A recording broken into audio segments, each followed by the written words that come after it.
बिस्मिल्लाहिर्रहमानिर्रहीम। नाज़रीन अस्सलाम वालेकुम, मैं हूं इमरान वसीम। नाज़रीन, प्रोग्राम का आगाज़ करने से पहले आपको ये बताते चलें कि कल सुप्रीम कोर्ट से एक बड़ी ख़बर आ रही है और कल जुमे का दिन जो है वो भारी पड़ने का इम्कान है। अब जुमे का दिन किसको भारी पड़ेगा, किसके लिए भारी साबित होगा, ये जो डिटेल है नाज़रीन, ये कल सुबह 7 बजे के व्लॉग में आप नाज़रीन के साथ हम शेयर करेंगे। अब इस व्लॉग की हमारी नाज़रीन जो ख़बरें हैं उसमें हमारी प्राइम ख़बर तो साबिक़ वज़ीर आज़म इमरान ख़ान के हवाले से है और ख़बर नाज़रीन ये है कि चेयरमैन तहरीक इंसाफ इमरान ख़ान को एक बड़ा झटका लगा है। अब झटका क्या लगा है, हम कई व्लॉग में बात करते हैं कि आज खान साहब को फ़लाँ इशू पे झटका लग गया, लेकिन इस मरतबा नाज़रीन कुछ मुख्तलिफ हुआ है। क्या मुख्तलिफ हुआ है, मैं उसकी तफसीलात तो आगे चल के आप नाज़रीन के साथ शेयर करूँगा, लेकिन ख़ुलासे के तौर पे एक शेर पढ़ना चाहूँगा जो इमरान ख़ान साहब को झटका लगा है। ये शेर उस मामले की अक्कासी करता है, उस मामले की तर्जुमानी करता है। शेर नाज़रीन ये है कि बागबान ने आग दी जब अशियाने को मेरे, जिन पे तकिया था वही पत्ते हवा देने लगे। तो ये क्या मामला है, एक तो इसकी तफसीलात आपके साथ हम शेयर करेंगे। शेर अफजल मरवत के साथ इमरान खान साहब ने मुलाकात की है, क्या टास्क सौंपा गया है इमरान खान की तरफ से शेर मरवत को, इस पर भी हम बात करेंगे। और ईरान का जो मुंह तोड़ पाकिस्तान की अफवाज ने जवाब दिया है, उस पर जो पाकिस्तान अफवाज की जो पेशा वराना महारत है, जो ताकत है, उसमें उसका एतराफ़ आलमी दुनिया ने किस तरीके से किया है, इस पर भी एक बड़ी अहम खबर है। उसकी डिटेल भी आगे चल के आपकी खिदमत में पेश करेंगे। लेकिन आज खबरों का आगाज़ करेंगे। साबिक़ चीफ जस्टिस हैं, लेकिन वो आजकल बड़े ही बेचैन है। मामला नाज़रीन ये है कि जो सुप्रीम कोर्ट में फ़ौजी अदालतों का मुकदमा आया, जिस पर समाअत भी हुई और समाअत करने के बाद फ़ौजी अदालतों के ख़िलाफ़ फ़ैसला सादिर फरमा दिया गया, उसमें एक पटिशनर थे साबिक़ चीफ जस्टिस जवाद ख्वाजा साहब। अच्छा, ये भी एक कोई टेक्निकल हुस्न इत्तफ़ाक़ था कि पहली दरख्वास्त तो एतजाज़ एहसन और उनके साथ साथ जनाब लतीफ़ खोसा साहब लेके आए थे। अब जवाद ख्वाजा साहब की तीसरी पटिशन थी, लेकिन जब नंबर लगाए गए तो जवाद ख्वाजा साहब की पटिशन पे पटिशन नंबर 1 लगा, यानी जो 3-4 पटिशनें आई थी उसमें तीसरे नंबर पे थे, लेकिन उनको पहला नंबर दिया गया फ़ौजी अदालतों के मुकदमे में। अच्छा, इसमें अब 5 रुकनी बेंच का फैसला हो चुका है। इजाज़ुल एहसन साहब फैसला दे चुके हैं, तफसीली फैसला भी जारी कर चुके हैं और तफसीली फैसले के बाद वो सुप्रीम कोर्ट के जज के ओहदे से भी मुस्तफ़ी हो चुके हैं। अब जो 6 रुकनी बेंच बना था, जिसने पहली समाअत पे हुक्म इम्तना जारी कर दिया था और जनवरी के ग़ालिबन तीसरे चौथे हफ्ते तक इस केस को मुलतवी किया गया था, आज डेवलपमेंट नाज़रीन ये हुई है कि जनाब साबिक़ चीफ जस्टिस जवाद ख्वाजा साहब ने एक दरख्वास्त दी है जिसमें दोबारा से उसी बात को एजिटेट किया गया है कि ये बेंच जो 6 रुकनी बना है ये रिकॉन्स्टिट्यूट किया जाए। जो पहले वाला बेंच है, जवाद ख्वाजा साहब ये कहते हैं कि जो प्रैक्टिस एंड प्रोसीजर कानून है उसके मुताबिक तश्कील नहीं दिया गया और जो सेक्शन 5 है उसको अडेयर नहीं किया गया, तो लिहाजा ये जो बेंच है इस बेंच को ख़त्म किया जाए। और उसकी वजह यह बयान की गई है कि इस बेंच में बैठे जो एक जज हैं, और वो जज नाज़रीन जैसे सरदार तारिक मसूद साहब हैं, उनके बारे में जवाद ख्वाजा साहब ये कहते हैं कि वो ऑलरेडी जो फर्स्ट राउंड ऑफ लिटिगेशन था उसमें वो बेंच में शामिल हुए थे, तो उसमें उन्होंने अपना एक नोट लिखे अपनी राय का इजहार कर दिया है, तो लिहाजा वो क्वालिफाई नहीं करते इस बेंच में बैठने के लिए। तो इसमें कहा गया है बेंच से कि दोबारा से ये जो मामला है ये कमेटी को भेजा जाए, प्रैक्टिस एंड प्रोसीजर कमेटी को, और 7 सीनियर जज साहबान पर मुश्तमिल लार्जर बेंच तश्कील दिया जाए। अब ये दरख्वास्त जवाद ख्वाजा साहब की ग़ालिबन दूसरी या तीसरी दरख्वास्त है, तो देखते हैं इस पर क्या होता है। इसके अलावा नाज़रीन अब आ जाते हैं जो चेयरमैन तहरीक इंसाफ इमरान खान साहब से जुड़ी जो खबरें हैं उनकी डिटेल आपके साथ शेयर कर लेते हैं। एक तो नाज़रीन जो इमरान खान साहब ने आज इस्लामाबाद हाई कोर्ट से रजू किया था, ट्रायल कोर्ट के जो 2 नोटिफिकेशन मुतलका इदारों ने जारी किए थे कि 190 मिलियन पाउंड अल-कादिर ट्रस्ट और इसके साथ साथ जो तोशाखाना का केस है उसका जेल ट्रायल का नोटिफिकेशन चैलेंज किया गया था। तो जस्टिस मियां गुल हसन औरंगज़ेब और जस्टिस अरबाब मोहम्मद ताहिर साहब ने इन दोनों दरख्वास्तों पर समाअत करने के बाद फैसला महफूज कर लिया था। अब वो महफूज किया गया फैसला अनाउंस कर दिया गया है, जिसमें इमरान खान साहब की दोनों केसेस में जो पटिशनें हैं उन्हें 2 रुकनी बेंच ने काबिल समाअत करार दे के पीर के रोज़ के लिए, वैसे मैं बाज़-औक़ात हफ्ता पीर को कह जाता हूँ, अभी तक वो पुराना जुमा छुट्टी का दिन और अगला हफ्ता वर्किंग डे, वही दिमाग में चलता रहता है। हालांकि सालों हो गए हैं ये छुट्टी चेंज हुए, लेकिन बहरहाल मैं पीर का दिन जो हफ्ते का दिन जो है वो पीर को कह देता हूँ। तो इसमें अब नोटिस कर दिया गया है नैब को, और नैब के साथ साथ जो है वो सेक्रेटरी दाखिला वजारत दाखिला को कि ये जो नोटिफिकेशन आपने जारी किए हैं इसके ऊपर जवाब दिया जाए। और साथ में बेंच ने यह कहा है कि चूंकि आइंदा हफ्ते जब ये केस समाअत के लिए फिक्स होगा तो जो अवेलेबल बेंच हो उसके सामने ये मुकदमा लगाया जाए। यानी ये जो केस सुनने वाले जजेस हैं इनमें से गालिबन या तो मियाँ गुल हसन औरंगजेब साहब या जस्टिस अरबाब मोहम्मद ताहिर साहब आइंदा हफ्ते दस्तयाब नहीं होंगे। तो ये ऑर्डर पास करते हुए इस दरख्वास्त को काबिल समाअत करार देते हुए मुतलका फ्रीकैन को नोटिस करते हुए बेंच ने खुद कह दिया है कि आइंदा समाअत पे जो भी बेंच दस्तयाब हो उसके सामने मुकदमा लगाया जाए।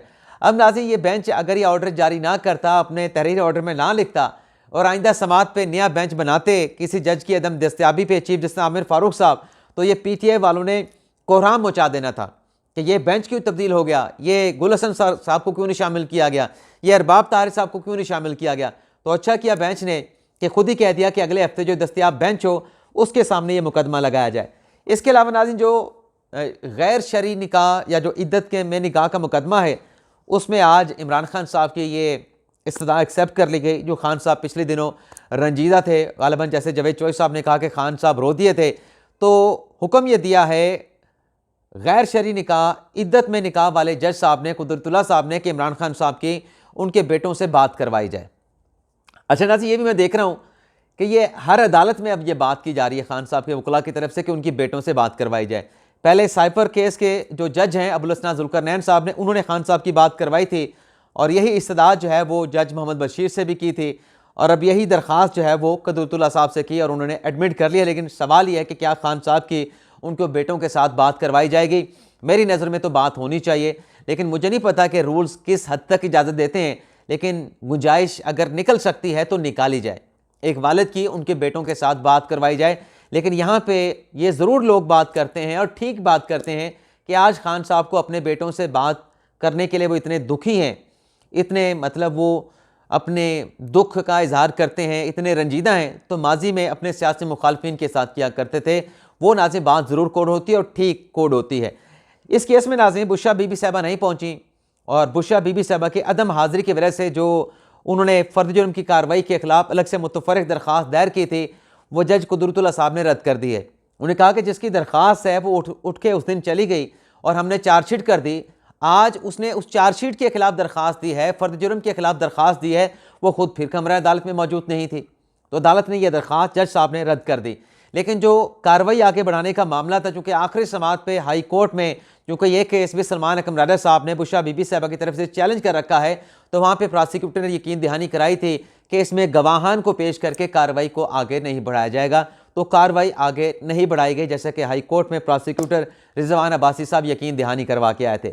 साइफर केस में आज बड़ी अहम डेवलपमेंट हुई है, बल्कि साइफर केस में दो अहम खबरें भी जनरेट हुई हैं, वो आपको नेशनल मीडिया पे नहीं मिलेंगी, हम आपको वो खबरें देंगे।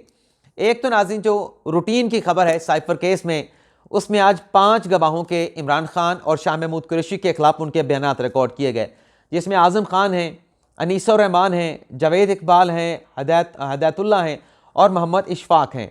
और इन 5 गवाहों के नाज़रीन बयान रिकॉर्ड करने के बाद जो अब तक बयानात रिकॉर्ड किए गए हैं गवाहों के, उनकी तादाद 15 हो चुकी है। यानी नए सिरे से तमाम गवाहों के बयानात रिकॉर्ड हो रहे हैं और पीछे 10 गवाह बच गए हैं। और जज साहब ने अबुल हसन जुल्करनैन साहब ने इस केस की जो समाअत है उसे 22 जनवरी यानी आइंदा पीर तक जो है मुलतवी कर दिया है, और आइंदा पीर को मजीद 5 या हो सकता है 10 के 10 गवाहों के बयान रिकॉर्ड करके फिर उसके ऊपर जिरा का प्रोसेस होगा, और जैसे जिरा का प्रोसेस मुकम्मल होगा खान साहब और शाह महमूद कुरैशी साहब को इस केस में अपने सेक्शन 342 के बयानात रिकॉर्ड करवाने होंगे। लेकिन आज इसमें नोट करने वाली बात यह होगी कि जब खान साहब 300 सेक्शंस का 42 का अपना बयान रिकॉर्ड कराएंगे, उसके बाद खान साहब ने डिफेंस में अपने गवाहों की लिस्ट देनी है।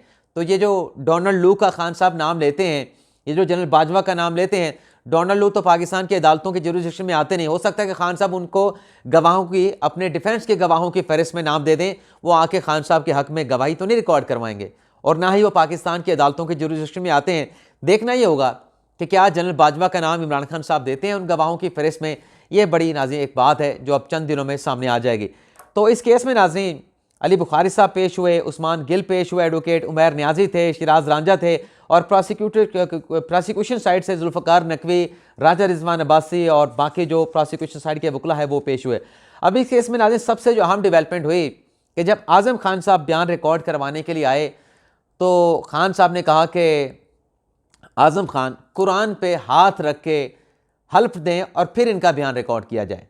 अब यहाँ पे नाज़रीन खबर ये है कि जब ये खान साहब ने कहा, आपको याद होगा कि जब वो स्टेटमेंट आज़म खान का रिकॉर्ड हुआ था कि 161 का 164 का आज़म खान ने स्टेटमेंट रिकॉर्ड करा दिया है, तो किसी अदालत में किसी सहाफ़ी ने खान साहब से सवाल पूछा था कि आज़म खान ने आपके खिलाफ बयान दे दिया है, आपके खिलाफ वादा माफ गवाह बन गया है। तो खान साहब ने कहा था कि आज़म खान बड़ा क्रेडिबल आदमी है, बड़ा ईमानदार आदमी है, मैं उसकी बड़ी कदर करता हूँ।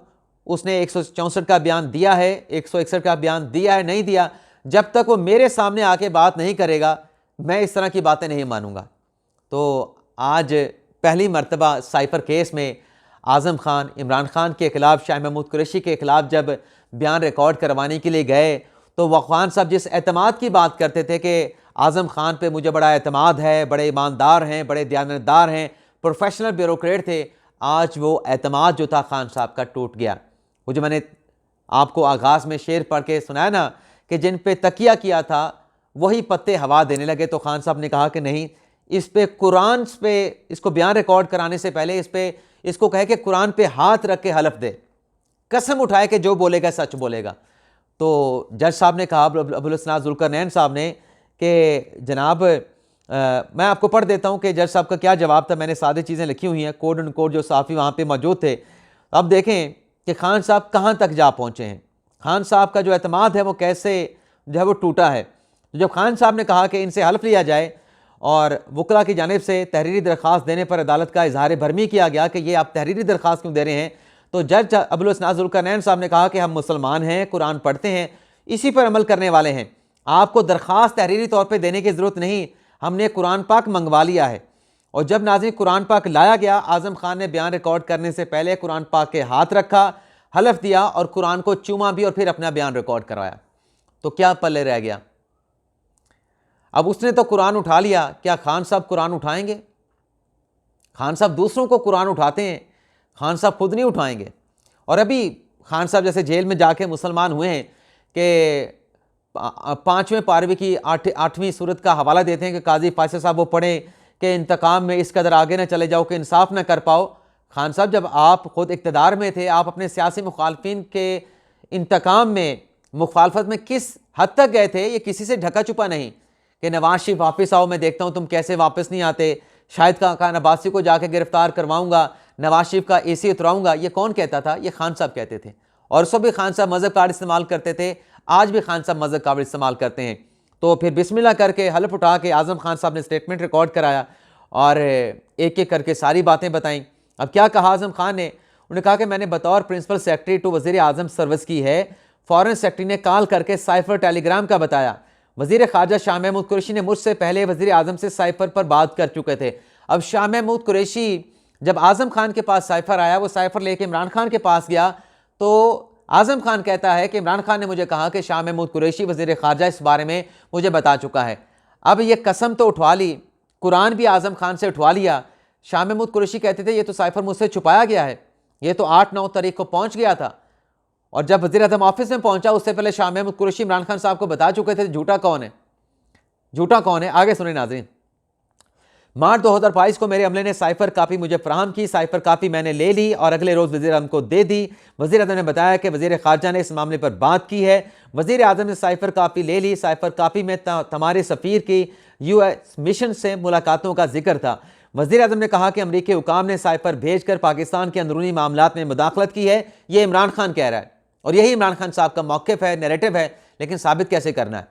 आगे वो कहते हैं कि वज़ीर आज़म ने कहा कि लगता है कि ये मैसेज अंदरूनी एक्टर के लिए है, अपोजिशन मुंतखब हुकूमत को तब्दील करे और हमारे खिलाफ अदम एतमाद लेके आए। वो मंसूर भाई ठीक कहते हैं, मंसूर अली खान अपने वीलॉग में, कि अमरीकी इतने अंधे हैं, इतने मतलब नालायक हैं कि उनको लिख के यहाँ पे एक्टर को पैगाम देना पड़ा कि इमरान खान के खिलाफ अदम एतमाद की तहरीक लेके आओ।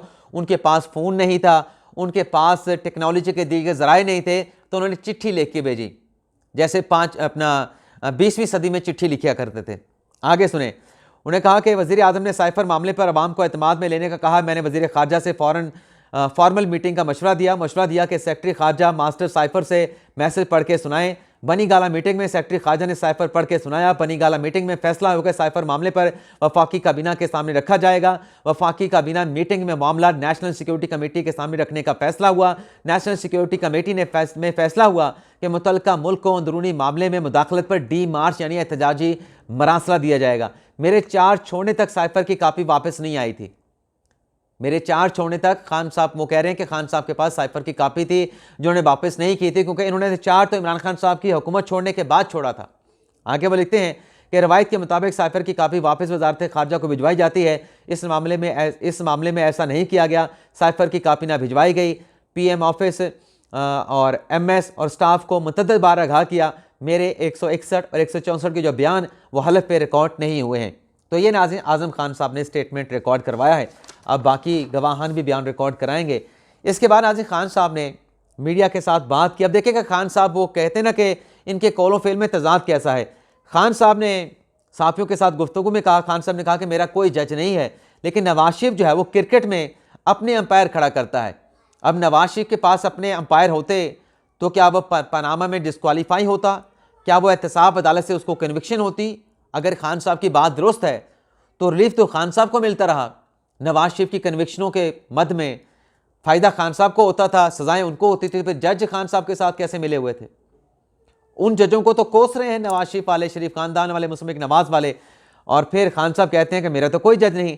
इजाज़ुल एहसन जो है वो क्वालिटी जज था, उसके इस्तीफ़े का अफसोस हुआ, उसके इस्तीफ़े का अफसोस है। लेकिन जिस गलती का बार बार एतराफ़ करते हैं कि काजी फाइसा के खिलाफ झूठा रेफरेंस दायर किया था, हमने दायर नहीं किया था, उसके पीछे कौन था, उसकी आज तक माफ़ी नहीं मांगी, बल्कि कहते हैं कि एक और अंपायर ने नो बॉल करवा दी है। वो इशारा काजी फाइसा की तरफ होता है। लेकिन बहरहाल खान साहब के साथियों के साथ जो मुलाकात हुई अपनी जगह पे, मरवत साहब ने आज मुलाकात की इमरान खान साहब के साथ। जाने से पहले तो वो कह के गए ना कि हामिद खान साहब चेयरमैन PTI बनना चाहते थे, मैं रुकावट बना। लेकिन उन्होंने एक और भी स्टेटमेंट दिया वापस आके कि जब मेरी इमरान खान साहब के साथ मुलाकात हुई तो इमरान खान साहब ने कहा कि मैंने तो तुम्हें सिंध से वापस नहीं बुलाया। अब वो PTI के जो बानी रहनुमा हैं, हामिद खान हो गए, बैरिस्टर गौहर हो गए, रऊफ़ हसन हो गए, शोएब शाहीन हो गए, और PTI का अपना मीडिया डिपार्टमेंट हो गया, उनकी तरफ से कहा जा रहा है कि बानी तहरीक इंसाफ इमरान खान ने कहा है कि जो शेर मरवत हैं वो सिंध से अपनी कंपेन को लपेट के सियासी सरगर्मियाँ ख़त्म करके फौरी तौर पर इस्लामाबाद पहुँचे। वो इस्लामाबाद पहुँचे हैं, खान साहब के साथ मुलाकात करते हैं और खान साहब उसको कहते हैं मैंने तुझे बुलाया नहीं। और फिर इसको नाज़रीन क्या समझा जाए? इसको ये समझा जाए कि खान साहब भी दोनों तरफ खेलते हैं विकेट के। यानी जब वो हामिद खान गए, बैरिस्टर गौहर गए, बाकी लोग गए, उन्होंने कहा कि नहीं ये गलत कर रहा है, बुलाए इसको फौरी वापस शेर से मरवत को। और जब मरवत मुलाकात करने के लिए गया तो खान साहब ने कहा कि नहीं मैंने तो तुझे वापस नहीं बुलाया।